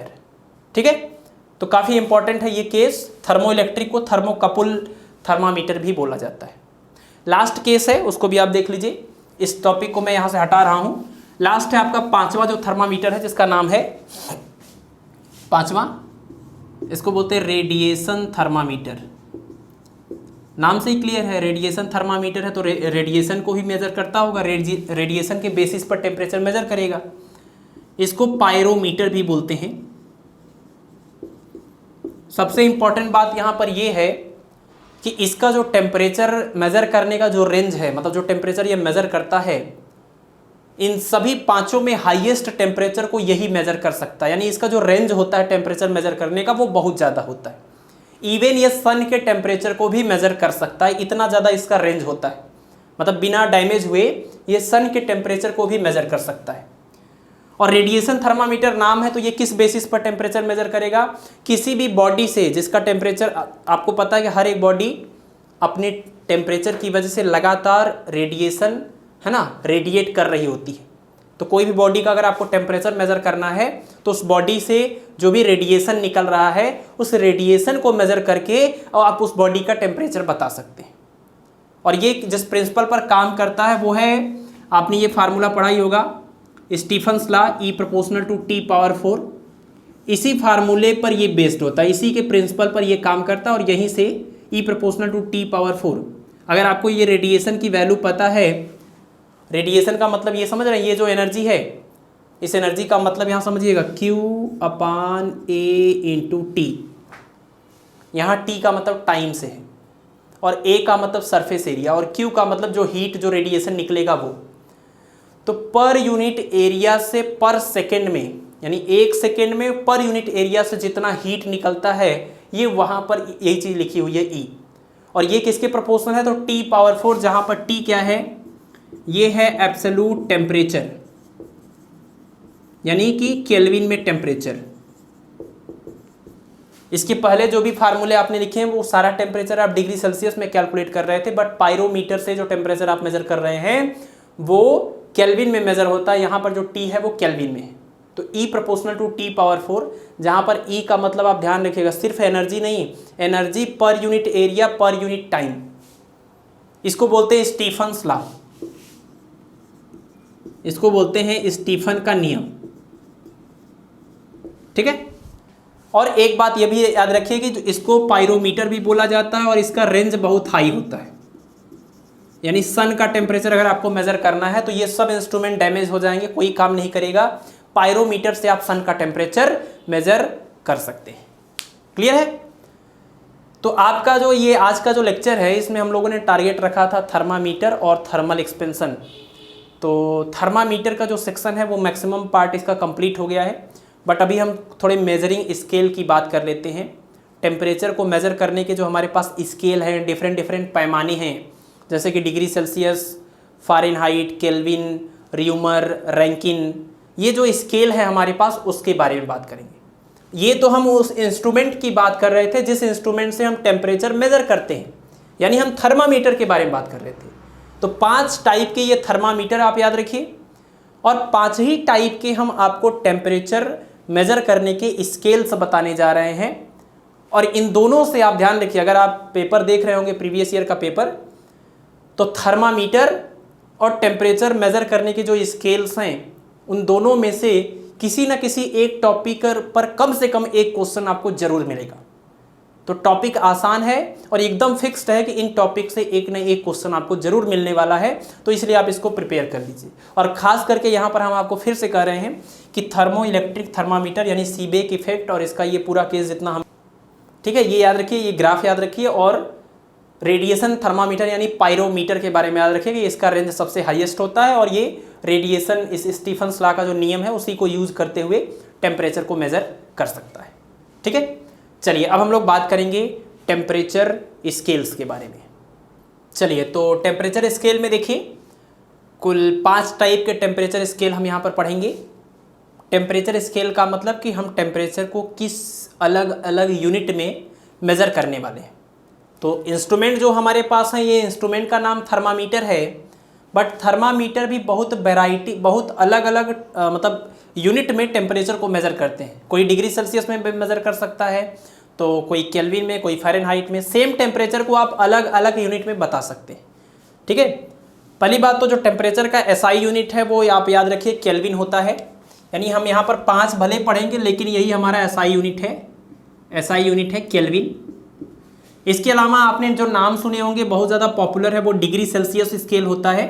तो ये हमारा है डिग्री सेल्सियस स्केल, ये हमारा है डिग्री फ़ारेनहाइट स्केल, ये हमारा है केल्विन स्केल। ध्यान रखना है केल्विन के साथ डिग्री नहीं यूज होता, बहुत सारी बुक्स में केल्विन के साथ भी डिग्री लगा होता है, तो वो गलती है। ठीक है, इसके अलावा ये है आपका र्यूमर और इसको बोलते हैं रैंकिन। र्यूमर और रैंकिन सबसे कम यूज़ होने वाले थर्मामीटर्स हैं, स्पेशल पर्पज़ में ये यूज होते हैं। बाकी ये 3 आपने नाम सुन रखा होगा और ये 3 आपके लिए बहुत ज़रूरी भी है। तो डिग्री सेल्सियस या सेल्सियस स्केल जो होता है वो जो सबसे इसमें मिनिमम टेम्परेचर है और इसमें जो सबसे मैक्सिमम टेम्परेचर इस स्केल में है, यानी जो इसका रेंज हम अगर डिसाइड करते हैं, तो यहाँ पर ये जो 0 डिग्री सेल्सियस जिसको बोलते हैं, जहाँ से इसकी शुरुआत होती है, वो है क्या एक्चुअल में, तो इसको हम बोलते हैं फ्रीजिंग पॉइंट। ये फ्रीजिंग पॉइंट है वाटर का। मतलब अगर हम कहें कि वाटर किस टेम्परेचर पर फ्रीज हो जाता है, जम जाता है, तो अगर डिग्री सेल्सियस में कहना चाहें तो 0 डिग्री सेल्सियस बोल सकते हैं। किस टेम्परेचर पर वो बॉयल होता है, यानी बॉइलिंग पॉइंट ऑफ वाटर। तो बॉइलिंग पॉइंट ऑफ वाटर कितना है, 100 डिग्री सेल्सियस। बीच में टोटल कितने डिविजन्स हैं इस तरीके से, नंबर ऑफ डिवीज़न, कितने खाने हैं, तो 100 खाने हैं या 100 भाग है। इसमें कितने हैं, 100। तो 0 से स्टार्ट होके 100 तक जा रहा है और एक डिवीज़न 1 डिग्री सेल्सियस के बराबर है, तो पूरा 100 डिग्री सेल्सियस हो जाएगा। ये जो है वो स्टार्ट होता है 32 डिग्री फ़ारेनहाइट से। 32 डिग्री फ़ारेनहाइट का मतलब कि फ्रीजिंग पॉइंट ऑफ वाटर। तो जो वाटर को आप कहते हैं कि वो 0 डिग्री सेल्सियस पर बर्फ़ बनता है, उसी को अगर आप फ़ारेनहाइट में बोलना चाहते हैं तो आप 32 डिग्री फ़ारेनहाइट बोल सकते हैं। दैट मीन्स 0 डिग्री सेल्सियस और 32 डिग्री फ़ारेनहाइट एक दूसरे के इक्विवेलेंट है, सेम टेम्परेचर है, बस बताने का तरीका अलग है। इसको डिग्री सेल्सियस में आपने बताया तो ना अलग नंबर है, फ़ारेनहाइट में बताएंगे तो अलग नंबर है। क्लियर। और इसमें जो बॉइलिंग पॉइंट होता है वाटर का वो होता है 212 degree Celsius, sorry degree Fahrenheit. और इसमें जो 32 से 212 का डिफरेंस देखिए 180 का डिफरेंस आ रहा है। तो 180 डिवीज़न भी यहाँ पर बीच में बने होते हैं, मतलब एक डिवीज़न 1 डिग्री फ़ारेनहाइट के इक्वल है। ठीक है, तो 180 डिवीज़न या भाग या खाने। केल्विन की बात करें तो ये 273 से स्टार्ट होता है, बल्कि 273.15 से स्टार्ट होता है और फाइनली 3.15 तक जाता है। और इसमें डिफरेंस कितने का है, तो 100 का डिफरेंस है, और 100 यहाँ डिवीज़न भी बने होते हैं बीच में, यानी एक डिवीज़न एक केल्विन के इक्वल है, 100 डिवीजन्स। क्लियर। नेक्स्ट है र्यूमर। र्यूमर वो अफवाह वाला र्यूमर नहीं है, ये र्यूमर थर्मामीटर है, स्केल है। तो र्यूमर जो होता है वो स्टार्ट होता है 0 से, मतलब 0 र्यूमर से, 0 आर से, और कहाँ तक फाइनली पहुँचता है, तो 80 तक जाता है। डिफरेंस कितने का है, 80 का है, तो बीच में 80 डिवीज़न भी बनाए गए। इसका मतलब एक डिवीज़न एक र्यूमर के इक्वल है। लास्ट जो आपके पास स्केल है उसको हम बोलते हैं रैंकिन। तो रैंकिन जो होता है वो स्टार्ट होता है 492 से, 492 रैंकिन से स्टार्ट होता है और 762 रैंकिन तक ये जाता है। ठीक है। डिफरेंस आप देख लीजिए कितने का डिफरेंस आ रहा है, तो डिफरेंस यहाँ पर 180 का है, तो बीच में ये टोटल 180 डिवीजन्स बना दिए गए। इसका मतलब एक डिवीज़न एक रैंकिन के इक्वल है, तो 180 डिवीज़न है यहाँ पर। एक तो आपको पांचों स्केल के बारे में, इसका मिनिमम मैक्सिमम यानी फ्रीजिंग पॉइंट, बॉइलिंग पॉइंट, हर एक स्केल के बारे में याद रखना है कि डिग्री सेल्सियस में कितना है फ्रीजिंग पॉइंट और बॉइलिंग पॉइंट, फ़ारेनहाइट में कितना है, केल्विन में, र्यूमर में, रैंकिन में। ठीक है। अगर ये आपको याद हो गया तो नंबर ऑफ डिवीजन भी आपको याद ही हो जाएगा। डिफरेंस कर लीजिएगा, हमेशा डिफरेंस कर लीजिएगा, जितने का डिफरेंस है उतना ही डिवीजन है। मतलब इसका एक डिवीजन 1 डिग्री सेल्सियस, इसका एक डिवीजन 1 फ़ारेनहाइट, इसका एक डिवीजन 1 केल्विन, इसका एक डिवीजन 1 र्यूमर, इसका एक डिवीजन 1 रैंकिन है। ठीक है। तो मिनिमम से मैक्सिमम के बीच का जितने का डिफरेंस है उतने ही टोटल डिवीजन भी होते हैं। अगर आपको कोई टेम्परेचर को डिग्री सेल्सियस से फ़ारेनहाइट या फ़ारेनहाइट से केल्विन या केल्विन से डिग्री सेल्सियस या इससे र्यूमर या र्यूमर से रैंकिन इंटर कन्वर्जन करना है, तो एकदम मुख्य फार्मूला जो हम बताने जा रहे हैं उसको आप याद रखिए। फार्मूला होता है C बाई कितने डिवीजन है, 100 इज इक्वल टू, यहां पर लिखिए देखिए F माइनस 32, क्योंकि 32 से स्टार्ट था, कितने डिवीजन 180 इज इक्वल टू, अब यहां पर आप समझ गए होंगे कितना होगा, इसमें क्या लिखा जाएगा, इसमें लिखा जाएगा K माइनस, ये 0.15 अक्सर नहीं लिखा जाता है, तो K माइनस 273 से भी हम इसको दिखा सकते हैं। आप बहुत जगहों पर देखेंगे तो ये नहीं रहती है वैल्यू। ठीक है। तो K minus 273 by number of division कितने, 100 इज इक्वल टू, ये तो 0 से स्टार्ट हो रहा है तो इसमें कोई दिक्कत ही नहीं है, R बाई सीधे आप 80 लिखिए। ये 492 से स्टार्ट हो रहा है तो इसको आप लिखेंगे रैंकिन माइनस 492, और कितने डिवीजन हैं 180। तो आपको ये एक बहुत ही इंटरेस्टिंग और एक जनरल रिजल्ट मिल गया। आप किसी भी टेम्परेचर को एक स्केल से दूसरे स्केल में कन्वर्ट कर सकते हैं। एक एग्जांपल थोड़ा सा ले लेते हैं शॉर्ट में। सपोज कि अगर हमने आपसे कह दिया कि F की जो वैल्यू है F is equal to 98.4 degree Fahrenheit, तो इसको सेल्सियस में, डिग्री सेल्सियस में कन्वर्ट करेंगे कितना आएगा, तो तरीका सिर्फ यही है, फ़ारेनहाइट में जो वैल्यू गिवन है ना, जो टेम्परेचर आपको फ़ारेनहाइट में गिवन है, ये टेम्परेचर है फ़ारेनहाइट में, तो जो टेम्परेचर फ़ारेनहाइट में गिवन है उसको F की जगह पर पुट कर दीजिए। अगर आप सेल्सियस में निकालना चाहते हैं तो C की वैल्यू निकाल लीजिए, तो कितना आ जाएगा, C by 100 is equal to F की जगह पर वैल्यू रखेंगे 98.4 माइनस 32 अपान 180। इसको सॉल्व करिएगा, C की वैल्यू आएगी 36.99 degree Celsius, that is approximately equal to 37 degree Celsius. ठीक है। तो अगर आप सेल्सियस में चेंज करना चाहते हैं तो C की वैल्यू निकालिएगा, केल्विन में चेंज करना चाहते हैं तो ये वाले रिलेशन के साथ सॉल्व करिएगा, K की वैल्यू निकालिएगा, या किसी और के साथ करना चाहते हैं तो वो भी आप कर सकते हैं।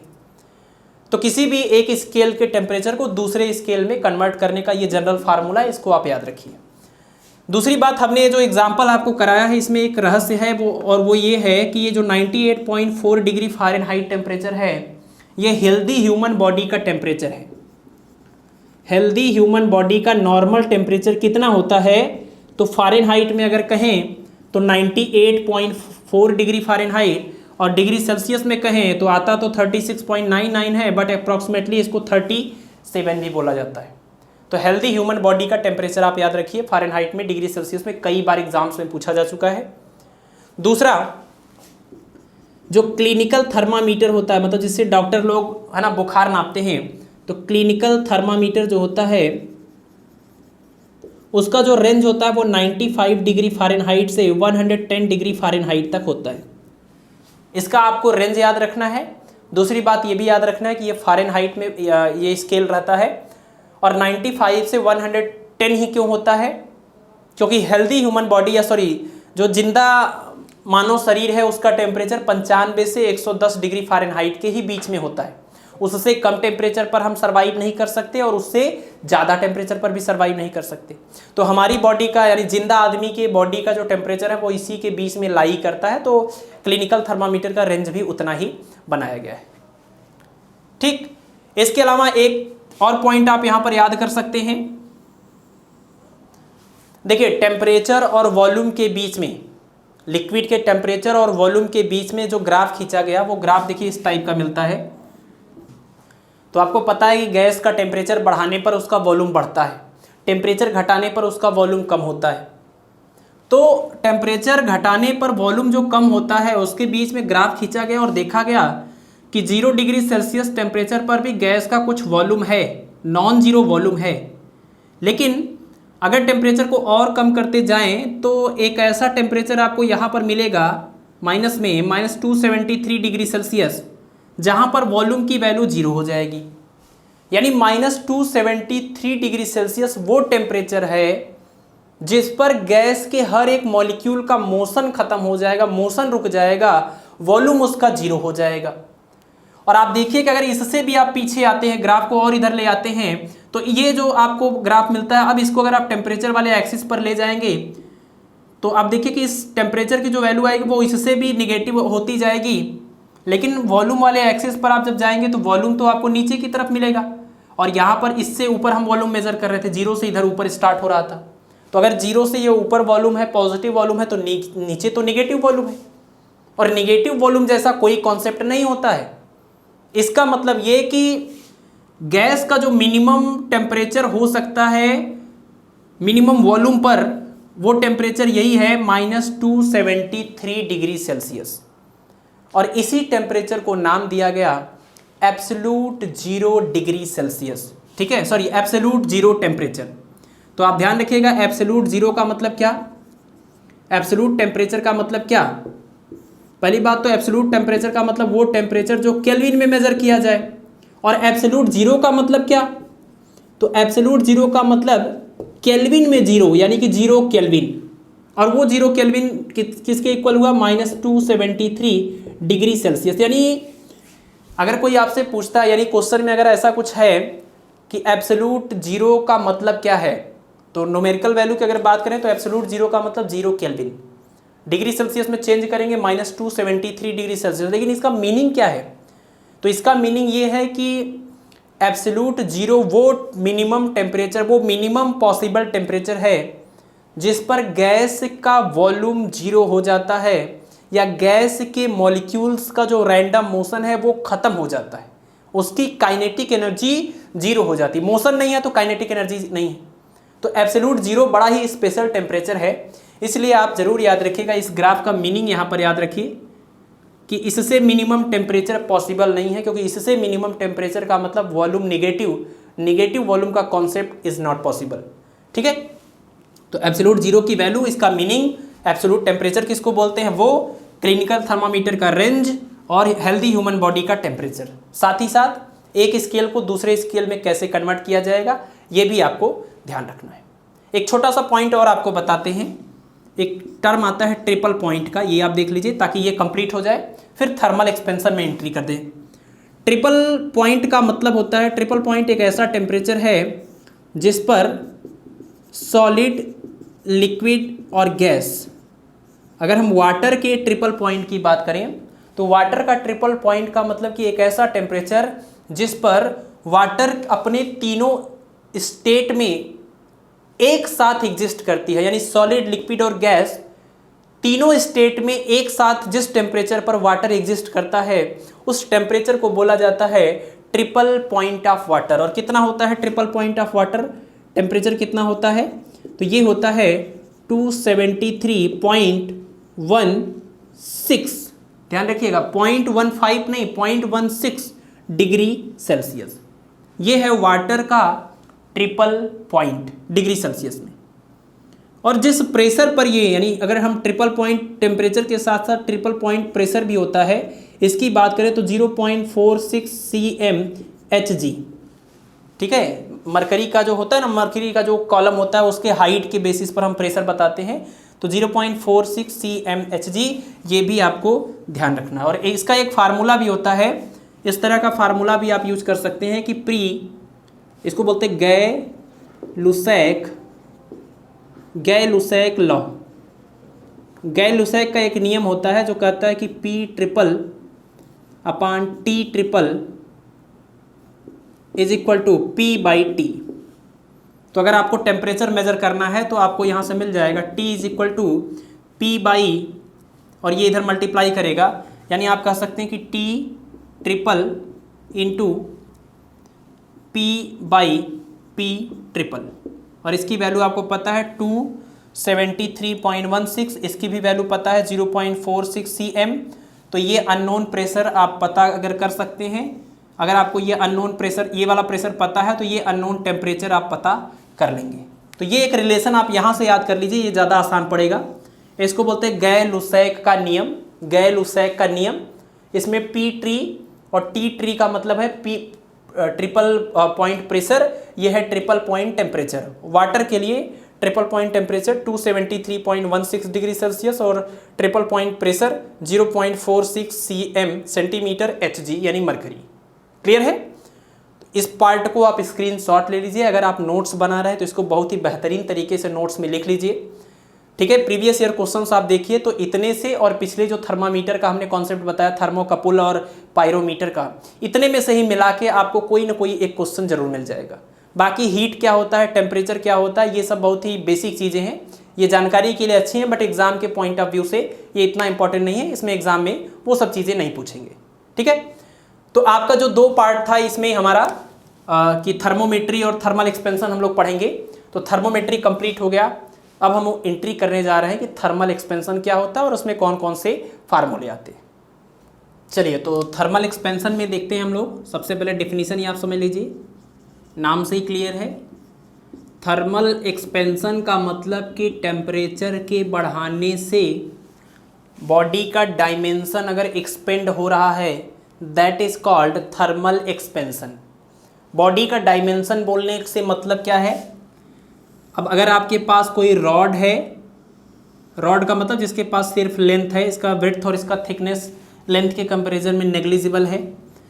आपके पास कोई ऐसा एक लैमिना हो सकता है जिसमें लेंथ और विड्थ दोनों हो, ठीक है, थिकनेस ना हो।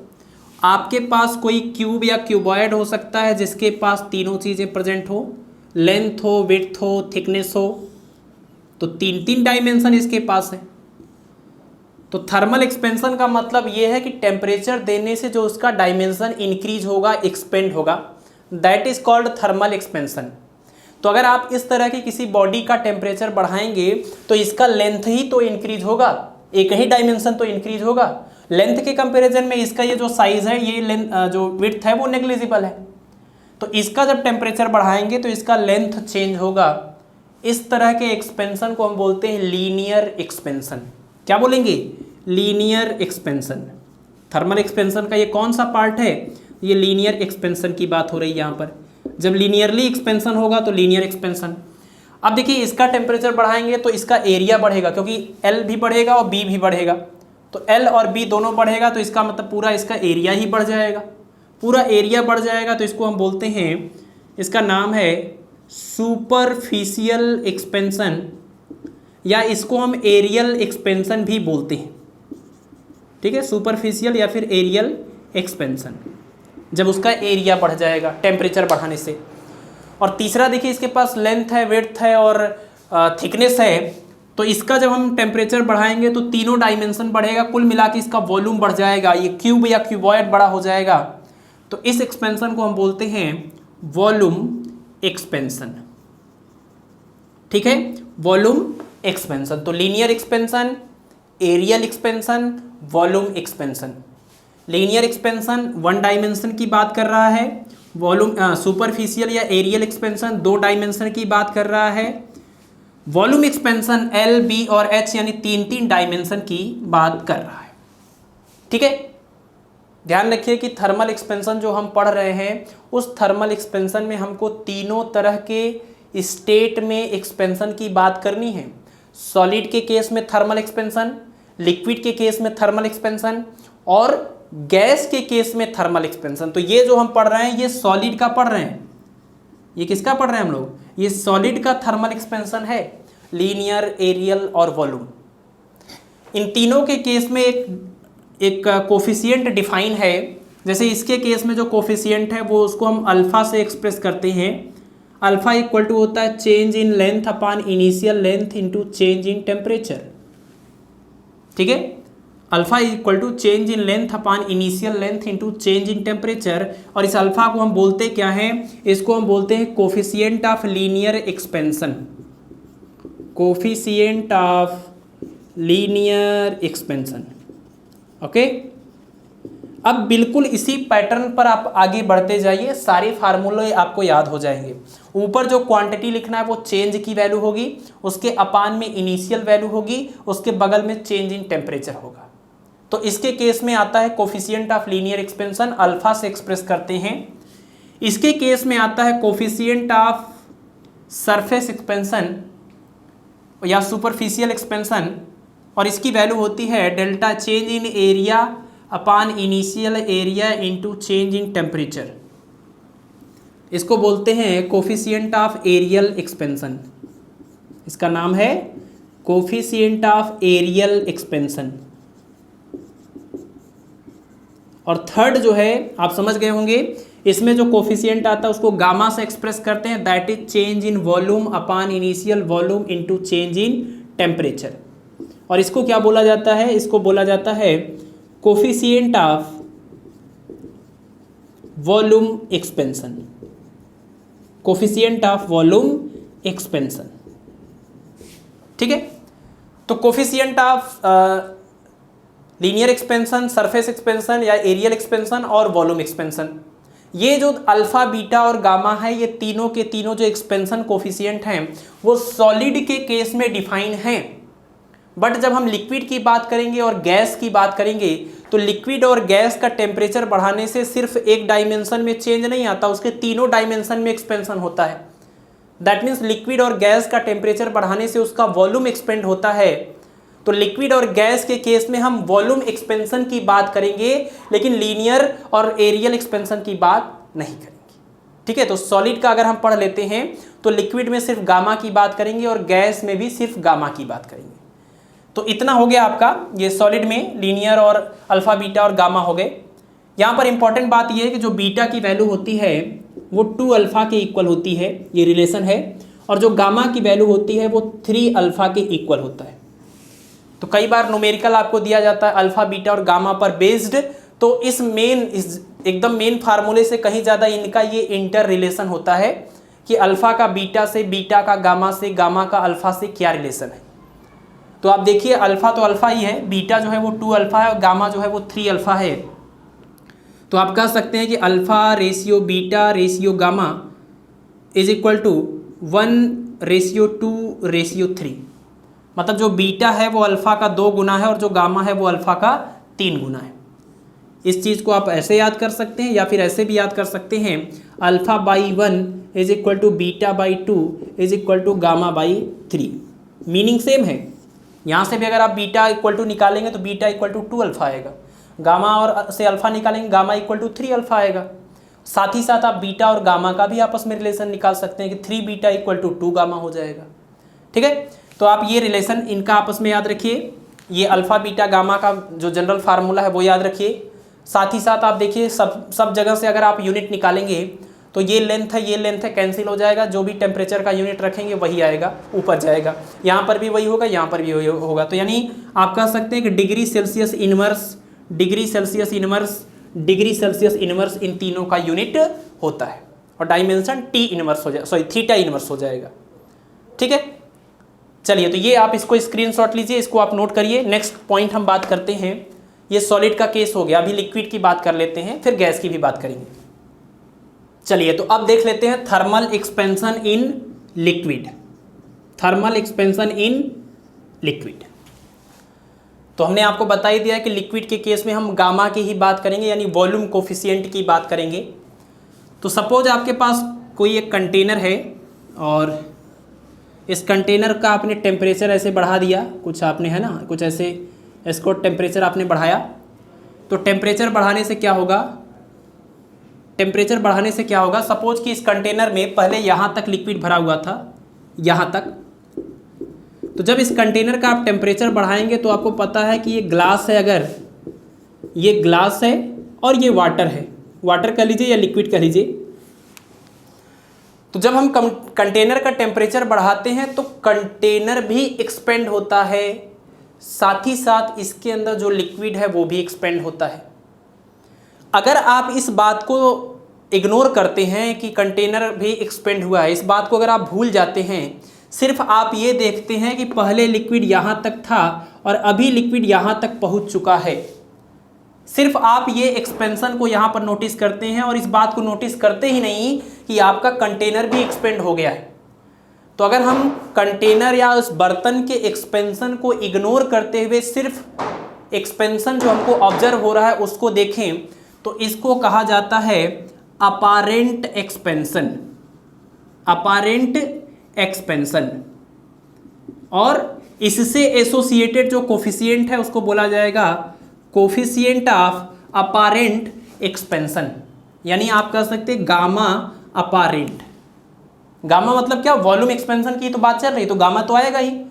और अगर आप कंटेनर के एक्सपेंशन को इग्नोर कर रहे हैं तो इसको हम बोलेंगे गामा अपारेंट। और गामा अपारेंट का मतलब होता है delta V change in volume, volume कितना चेंज दिख रहा है आपको, upon initial volume into change in temperature, ये हो जाएगा। और अगर ग्लास के आप एक्सपेंशन की बात करते हैं तो कोफिशिएंट ऑफ, ठीक है, ग्लास की अगर हम बात करें तो coefficient of glass, coefficient of volume expansion of glass, glass के लिए अगर हम बात करें तो gamma glass is equal to change in volume of glass upon, मतलब ग्लास कितना एक्सपेंड हुआ है वो आपको देखना पड़ेगा, upon V into delta T, equation number 2। और जो इन दोनों को आप ऐड कर देते हैं, मतलब gamma apparent plus gamma glass, इसी को बोला जाता है गामा रियल।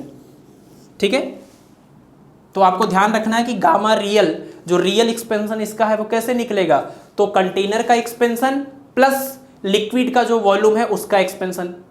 अगर आप कंटेनर के एक्सपेंशन को इग्नोर करते हैं तो जो आपको एक्सपेंशन दिखता है that is called apparent expansion. Apparent का मतलब होता है आभासी, तो जितना आपको आभास हो रहा है वो आभासी जो है एक्सपेंशन है।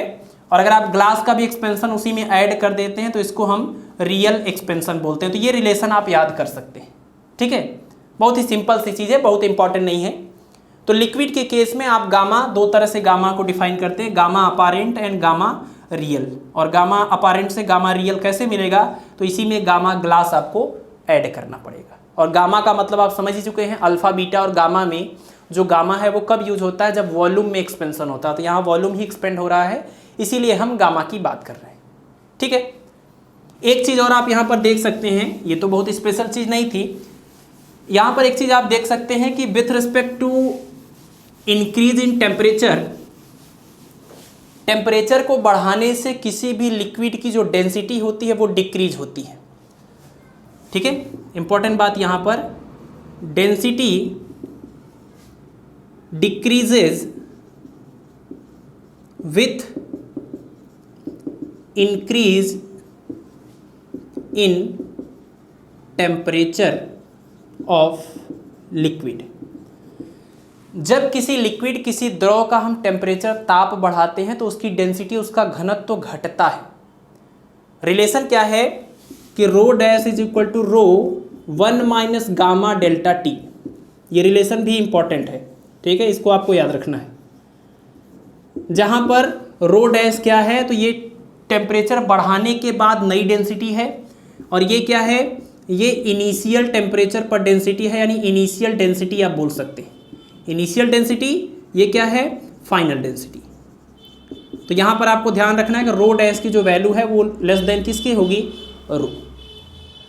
टेम्परेचर अगर आप बढ़ाते हैं, चेंज इन टेम्परेचर जो है अगर वो पॉजिटिव है, टेम्परेचर अगर आप बढ़ाते हैं तो जो नई डेंसिटी आती है वो उस पुरानी डेंसिटी से कम होती है। दैट मीन्स अगर आप टेम्परेचर को बढ़ाएंगे तो डेंसिटी घटेगी। ठीक है, ये आपको ध्यान रखना है। हम लिक्विड के लिए बात कर रहे हैं। नॉर्मली किसी भी लिक्विड के ऊपर ये रूल लागू होता है, लेकिन आपके पास एक ऐसा लिक्विड है जिसके ऊपर ये रूल लागू नहीं होता है एक पर्टिकुलर रेंज में, और वो कौन है? तो वो है वाटर। और वाटर के इस बिहेवियर को हम बोलते हैं एनोमलस बिहेवियर ऑफ वाटर। ठीक है, वाटर की खास बात क्या है कि वाटर थोड़ा सा अलग बिहेवियर दिखाता है बाकी लिक्विड के कंपैरिजन में। बाकी लिक्विड का जब आप टेम्परेचर बढ़ाते हैं तो उसकी डेंसिटी घटती है। डेंसिटी घटने का मतलब क्या? Density equal to mass upon volume. Density घटने का मतलब वॉल्यूम बढ़ रहा है। बाकी लिक्विड के साथ ऐसा होता है, लेकिन वाटर के केस में थोड़ा अलग है। देखिए, वाटर की अगर हम बात करें तो वाटर का टेम्परेचर जब आप बढ़ाते हैं 0 डिग्री सेल्सियस से लेकर 4 डिग्री सेल्सियस, तो आप देखिए टेम्परेचर बढ़ा रहे हैं, लेकिन इस दौरान जब आप टेम्परेचर बढ़ाते हैं तो वाटर की डेंसिटी घटने की बजाय डेंसिटी बढ़ती है। मतलब वॉल्यूम 0 से 4 डिग्री सेल्सियस टेम्परेचर करने के बाद बाकी लिक्विड में क्या होता है? वॉल्यूम बढ़ता है, वॉल्यूम बढ़ता है, वो फैलता है। लेकिन वाटर की बात करें तो 0 से 4 डिग्री सेल्सियस तक जब आप गर्म करेंगे तो वो फैलने की बजाय वो सिकुड़ता है, सिकुड़ता है, सिकुड़ता है।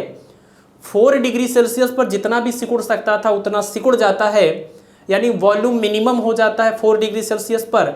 और वॉल्यूम मिनिमम का मतलब कि डेंसिटी मैक्सिमम हो जाती है। तो ये जो वाटर का बिहेवियर है वो बाकी सभी लिक्विड के बिहेवियर से एकदम अलग है, इसीलिए इसको असामान्य व्यवहार बोलते हैं, एनोमलस बिहेवियर बोलते हैं।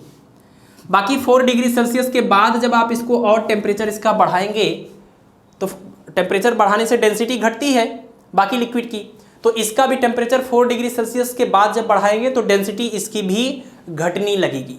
यानी आप ये कह सकते हैं कि 0 से लेकर 4 डिग्री सेल्सियस तक वाटर एनोमलस बिहेवियर शो करता है। ठीक है, एक्सपेंशन होने की बजाय कंप्रेशन होता है। तो अगर ये वाटर है आपका 0 डिग्री सेल्सियस पर और यही वाटर जब 4 डिग्री सेल्सियस पर होगा तो 4 डिग्री सेल्सियस के केस में वाटर के जो मॉलिक्यूल्स होंगे वो ज़्यादा नज़दीक होंगे। तो आपको याद रखना है कि 4 डिग्री सेल्सियस पर वाटर के जो मॉलिक्यूल्स होते हैं वो सबसे नज़दीक होते हैं। यही क्वेश्चन पूछा जाता है आपसे कि जो बर्फ़ होता है वो पानी में क्यों तैरता है, जबकि नॉर्मली आप जानते हैं कि कोई सॉलिड है अगर तो सॉलिड को आप लिक्विड में डालेंगे तो वो डूब जाएगा, लेकिन वो डूबेगा कि नहीं डूबेगा तो इसके लिए तो तमाम रूल होते हैं। बट नॉर्मली क्या होता है, कोई भी सॉलिड लिक्विड में डालने पर डूब जाता है। तो यहाँ पर जो आइस है जो कि बर्फ़ है, यानी कि 0 डिग्री सेल्सियस का ये बर्फ़ है, इसको जब आप लिक्विड के अंदर डालते हैं तो ये नहीं डूबता है। इसका रीज़न क्या है? इसका रीज़न ये है कि 4 डिग्री सेल्सियस वाटर की जो डेंसिटी होती है वो 0 डिग्री सेल्सियस वाले बर्फ़ के कंपैरिजन में इसकी डेंसिटी ज़्यादा है, और इस ज़्यादा डेंसिटी वाले लिक्विड में कम डेंसिटी वाला सॉलिड डालेंगे तो नहीं डूबेगा। ठीक है, तो ये आपको ध्यान रखना है कि बर्फ भले ही सॉलिड है लेकिन उसके मॉलिक्यूल थोड़े दूर दूर है as compare to water at 4 degree Celsius. तो वाटर जब 4 डिग्री सेल्सियस पर रहता है तो उसके मॉलिक्यूल सबसे नज़दीक रहते हैं, बर्फ़ से भी ज़्यादा नज़दीक मॉलिक्यूल्स होते हैं। तो इसका एक ग्राफ होता है, ये फार्मूला आप नोट कर लीजिए, यहीं पर हम ग्राफ बता देते हैं डेंसिटी का वाटर के लिए। तो वाटर की डेंसिटी का अगर हम ग्राफ दिखाएं with respect to temperature, I think ये ग्राफ हमने शायद पहले भी आपको बताया है। ये टेम्परेचर है और इधर मान लीजिए डेंसिटी है। तो वाटर के केस में क्या होता है कि 4 डिग्री सेल्सियस पर इसकी डेंसिटी मैक्सिमम होती है। तो इसका जो ग्राफ मिलता है वो कुछ इस टाइप का मिलता है, ऐसा ग्राफ मिलता है। यानी जैसे जैसे आप टेम्परेचर बढ़ा रहे हैं, देखिए 0 से बढ़ते बढ़ते 4 डिग्री सेल्सियस तक जा रहे हैं तो ये डेंसिटी लगातार इस एक्सिस पर डेंसिटी है, तो डेंसिटी लगातार बढ़ रही है, मैक्सिमम हो गई। तो 4 डिग्री सेल्सियस पर डेंसिटी मैक्सिमम। लेकिन जब 4 से आगे आप टेम्परेचर को बढ़ा रहे हैं तो आगे जब टेम्परेचर को बढ़ा रहे हैं तो अब देखिए डेंसिटी ये घट रही है। तो बाकी लिक्विड इस तरह का बिहेवियर शो करते हैं, लेकिन ये क्या करता है 0 से 4 तक पहले ये ऐसा बिहेवियर दिखाता है, उसके बाद नॉर्मल हो जाता है। तो यही इसका एनोमलस बिहेवियर है। तो आप कह सकते हैं 4 डिग्री सेल्सियस पर डेंसिटी मैक्सिमम। 4 डिग्री सेल्सियस पर अगर डेंसिटी मैक्सिमम है तो इसका वॉल्यूम मिनिमम होगा, क्योंकि आपको पता है density is equal to mass upon volume, ये दोनों रेसिप्रोकल होते हैं। तो अगर आप वॉल्यूम और टेम्परेचर के बीच का ग्राफ खींचेंगे, ये वॉल्यूम है और ये टेम्परेचर है, तो जस्ट यही ग्राफ उल्टा हो जाएगा तो आपको कुछ ऐसा मिलेगा, यानी कि इस तरीके का केस। ठीक है, ये है आपका 4 डिग्री सेल्सियस, ये आपका मिनिमम वॉल्यूम। तो 4 डिग्री सेल्सियस पर डेंसिटी मैक्सिमम है, इसका मतलब 4 डिग्री सेल्सियस पर वॉल्यूम मिनिमम होगा। यानी 0 से 4 तक वॉल्यूम घटेगा घटेगा घटेगा घटेगा, 4 डिग्री सेल्सियस पर घट के एकदम मिनिमम हो जाएगा। इसके बाद टेम्परेचर बढ़ाएंगे तो अब वो एक्सपेंशन हो रहा है, यानी वॉल्यूम बढ़ रहा है। तो ये नॉर्मल बिहेवियर है, कोई भी लिक्विड इस तरीके का बिहेवियर दिखाता है, लेकिन वाटर 0 से 4 तक ये जो है असामान्य व्यवहार प्रदर्शित करता है। तो ये एक स्पेशल चीज़ है, इसको आपको ध्यान रखना है। इसके बहुत सारे डेली लाइफ में आप इसके एप्लीकेशन में देखिए। एप्लीकेशन का मतलब कि जो भी इसकी वजह से चीज़ें देखने को मिलती हैं एनोमलस बिहेवियर ऑफ वाटर की वजह से। एक तो आपने देखा कि जो बर्फ़ होता है वो पानी पर तैरता है, क्योंकि बर्फ़ की जो डेंसिटी है, यानी 0 डिग्री सेल्सियस का जो H2O है उसकी जो डेंसिटी है वो 4 डिग्री सेल्सियस वाले वाटर की डेंसिटी से कम होती है, इसी वजह से वो तैरता है। दूसरा ये कि जहाँ पर बहुत ज़्यादा ठंड पड़ती है, बहुत ज़्यादा ठंड पड़ने की वजह से पाइप के अंदर जो लिक्विड फ्लो हो रहा था, जो वाटर फ्लो हो रहा था, वो जम जाता है। और जमने का मतलब कि वो टेम्परेचर घटता है, घटते घटते घटते 0 तक जाता है। तो आपको पता है कि 4 डिग्री सेल्सियस पर नॉर्मल जो वाटर फ्लो हो रहा है, जब उसका टेम्परेचर घटते घटते 0 डिग्री सेल्सियस की तरफ जाएगा तो 0 डिग्री सेल्सियस पर डेंसिटी क्या होती है, ज़्यादा होती है, सॉरी ज़्यादा नहीं कम होती है बल्कि, यानी आप ये कह सकते हैं कि जब 4 से 0 की तरफ जाएंगे तो डेंसिटी घटेगी, या आप कह लीजिए वॉल्यूम क्या होगा, वॉल्यूम बढ़ेगा। यानी 4 डिग्री सेल्सियस वाला जो वाटर था जब वो जमता है तो वो फैलता है, सिकुड़ता नहीं, फैलता है। तो इसके फैलने की वजह से ये जो पाइपें होती हैं वो फट जाती हैं। तो जहाँ बहुत ज़्यादा ठंड पड़ती है, ठंडियों के मौसम में जो पाइप होती है पानी की वो फट जाती है, क्योंकि वो जमता है और जमने से वो फैल जाता है। यही कारण होता है जब आप कहते हैं कि फसलों को पाला लग गया है, तो पाला लगने का मतलब क्या है कि फसलें जो होती हैं उसकी नसों में जो पानी होती है ना, नसों में पानी ही तो होती है। तो जब बहुत ठंड पड़ती है तो वो जब पानी जमता है तो जमने की वजह से वो बर्फ़ बनता है, दैट मीन्स 0 डिग्री सेल्सियस का केस। तो जब वो जमने लगेगा तो वो फैलता है, तो फैलने की वजह से उसकी नसें फट जाती हैं, पूरा फसल आपका बर्बाद हो जाता है। ठीक है, तो ये इसका मतलब इसका जो एनोमलस बिहेवियर है उसी की वजह से ये सारी घटनाएं देखने को मिलती हैं। फसलें बर्बाद हो जाती हैं, पाइपें फट जाती हैं, और जो बर्फ़ होता है वो पानी के ऊपर तैरता है। और कुछ अच्छी बातें भी हैं इसके अंदर, जैसे आपको पता है ना, ये अगर कोई तालाब है, इसमें जो मछलियाँ होती हैं, देखिए ये मछली है, बहुत सारे लोग मैंने अक्सर देखा है जब मैं ये एग्जाम्पल देता हूँ और ये चीज़ पढ़ाता हूँ तो अक्सर ये बच्चे इस बात पर ऑब्जेक्शन करते हैं कि सर ये मछली नहीं, ये एरोप्लेन है। तो आपको मैं पहले ही बता दे रहा हूँ ये मछली है, इस बात को लेकर आप ठीक है परेशान नहीं होंगे कि एरोप्लेन पानी के अंदर जा रहा है, ये सब मछलियाँ हैं। तो देखिए जहाँ पर बहुत ज़्यादा ठंड पड़ती है वहाँ पर मछलियाँ कैसे ज़िंदा रहती हैं पानी के अंदर। एटमॉस्फेयर में अगर बहुत ज़्यादा ठंड पड़ रही, बहुत ज़्यादा टेम्परेचर लो होने लगेगा, तो जब टेम्परेचर लो होने लगेगा तो जो सबसे ऊपर का जो ये लेयर है वाटर का, उसका टेम्परेचर घटेगा, और घटते घटते टेम्परेचर 4 डिग्री सेल्सियस तक आएगा। और 4 डिग्री सेल्सियस पर डेंसिटी होती है मैक्सिमम। डेंसिटी अगर 4 डिग्री सेल्सियस पर मैक्सिमम है तो डेंसिटी मैक्सिमम होने की वजह से 4 डिग्री सेल्सियस वाला जो वाटर है वो नीचे की तरफ चला जाएगा, डेंसिटी ज़्यादा हो गई तो 4 डिग्री सेल्सियस वाला वाटर अंदर चला जाएगा। तो यहाँ पर 4 डिग्री सेल्सियस वाला वाटर आ गया, यहाँ नीचे आ गया। फिर क्या होगा, फिर से इधर एटमॉस्फेयर की वजह से इसका टेम्परेचर घटेगा, फिर से इनका टेम्परेचर होगा 4 डिग्री सेल्सियस। 4 डिग्री सेल्सियस जैसे ही टेम्परेचर होगा नीचे चले जाएंगे। यानी धीरे धीरे करके इस पूरे तालाब का जितना भी पानी है उसका पूरा टेम्परेचर कितना हो जाएगा, 4 डिग्री सेल्सियस।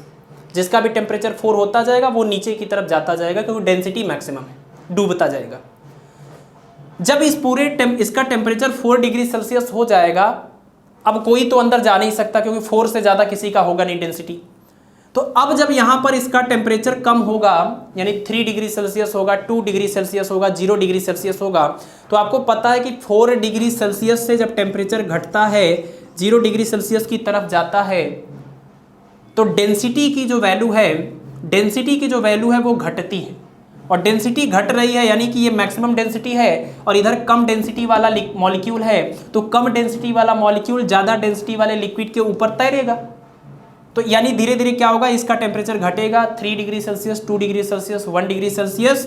अब ये क्या बन गया, ये सब बर्फ बन गए, यानी पूरे लिक्विड का टेम्परेचर 4 डिग्री सेल्सियस हो गया अंदर। और इसके बाद क्या होगा, इसका टेम्परेचर घटते घटते ये बर्फ बन जाएगा 0 डिग्री सेल्सियस पर। और बर्फ बनने के बाद क्या होगा, ये जो बर्फ होता है that is the bad conductor of heat, bad conductor of heat. ये उष्मा का कुचालक है, अच्छा चालक नहीं। उष्मा का कुचालक मतलब इसके अंदर से हीट अंदर बाहर ट्रांसफर नहीं हो सकती। तो अब अंदर वाला जो लिक्विड है जिसका टेम्परेचर 4 डिग्री सेल्सियस था, बाहर सब 0 डिग्री सेल्सियस है, ये बैड कंडक्टर होने की वजह से अंदर वाले का जो हीट है वो बाहर नहीं निकलता, यानी अंदर वाले लिक्विड का टेम्परेचर 4 डिग्री सेल्सियस मेंटेन रहता है।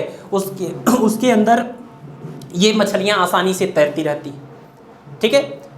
तो ये एनोमलस बिहेवियर ऑफ वाटर की वजह से ही पॉसिबल है कि बहुत ज़्यादा ठंड होने पर जब पूरे तालाब का, समुद्र का पानी जम जाता है, तब भी मछलियाँ उसके अंदर सुरक्षित जिंदा रहती हैं और तैरती रहती हैं, ठीक है। बस ये इसी में, यहीं पर आपका thermal expansion of liquid complete होता है। छोटी सी चीज़ है, उसको भी आपको बता देते हैं। गैस के केस में थर्मल एक्सपेंशन में सिर्फ आपको ये जानना है, थर्मल एक्सपेंशन फॉर गैस, तो गैसों के लिए जो थर्मल एक्सपेंशन होता है, कोफिशिएंट ऑफ वॉल्यूम एक्सपेंशन, मतलब टेम्परेचर देने पर गैसों का वॉल्यूम जो बढ़ता है, तो गामा की जो वैल्यू आती है, गामा इक्वल टू आप जानते हैं change in volume upon initial volume into change in temperature, that is equal to 1 upon capital T. गैसों के लिए जो कोफिशिएंट ऑफ वॉल्यूम एक्सपेंशन होता है वो 1 अपॉन टी के इक्वल होता है। और गैसों के लिए जो कोफिशिएंट ऑफ वॉल्यूम एक्सपेंशन होता है वो 2 वॉल्यूम एक्सपेंशन होते हैं, एक गामा एट कांस्टेंट प्रेशर और एक होता है गामा एट कांस्टेंट वॉल्यूम। इसको बोलते हैं coefficient of volume expansion at constant pressure, इसको बोलते हैं coefficient of volume expansion at constant volume. और ये दोनों की वैल्यू इक्वल होती है 1 अपॉन टी के, यानी आप ये कह सकते हैं टेम्परेचर इंक्रीज करने पर वॉल्यूम एक्सपेंशन डिक्रीज होता है, ठीक है। तो गैसों के एक्सपेंशन में आप यही बात याद रखिए कि गामा पी और गामा वी दोनों की वैल्यू इक्वल होती है फॉर गैस। तो thermal expansion of solid alpha beta gamma आपने देखा, thermal expansion of liquid gamma आपने देखा, एनोमलस बिहेवियर ऑफ लिक्विड देखा, उसका ग्राफ देखा, उसके एप्लीकेशन देखे। थर्मल एक्सपेंशन ऑफ गैस सबसे छोटा गामा पी और गामा वी जिसकी वैल्यू 1 अपॉन टी के इक्वल होती है, ठीक है। तो थर्मल फिजिक्स का जो सबसे पहला लेक्चर था, इसमें आज हमने 2 टॉपिक को कवर किया है, दैट इज थर्मोमेट्री, जिसमें हमने 5 थर्मामीटर देखे, उसके बाद 5 स्केल देखे थर्मामीटर के, मतलब टेम्परेचर के 5 स्केल देखे, उनका आपस में इंटर कन्वर्जन आपने देखा। उसके बाद थर्मल एक्सपेंशन की हमने बात की, उसका आपस में इंटर रिलेशन देखा। सॉलिड, लिक्विड और गैस तीनों के लिए हमने इस चीज़ को डिफाइन किया है। तो मुझे उम्मीद है कि ये लेक्चर आपको काफ़ी पसंद आया होगा। अब हम आपसे मिलेंगे नेक्स्ट लेक्चर में, तब तक आप लेक्चर को देखते रहिए, पढ़ाई करते रहिए, स्वास्थ्य का ध्यान रखिए। और जिनको नहीं पता है फिजिक्स स्कॉलर चैनल के बारे में, आप उनको भी बताइए, उनको भी सजेस्ट करिए, ताकि उनकी भी अच्छी सी अच्छी तैयारी हो सके और हमारा मोटिवेशन बना रहे। जितने नंबर ऑफ सब्सक्राइबर बढ़ते हैं, जितने नंबर ऑफ व्यूअर्स बढ़ते हैं, आप लोग जितने ज़्यादा कमेंट करते हैं, उतनी ही हमारी एनर्जी बढ़ती है, उतने ही हम मोटिवेट होते हैं और अच्छे और बढ़िया वीडियोज़ बनाने के लिए। ठीक है, मिलते हैं आपसे नेक्स्ट लेक्चर में। स्वास्थ्य का ध्यान रखिए, पढ़ाई करते रहिए। Thank you.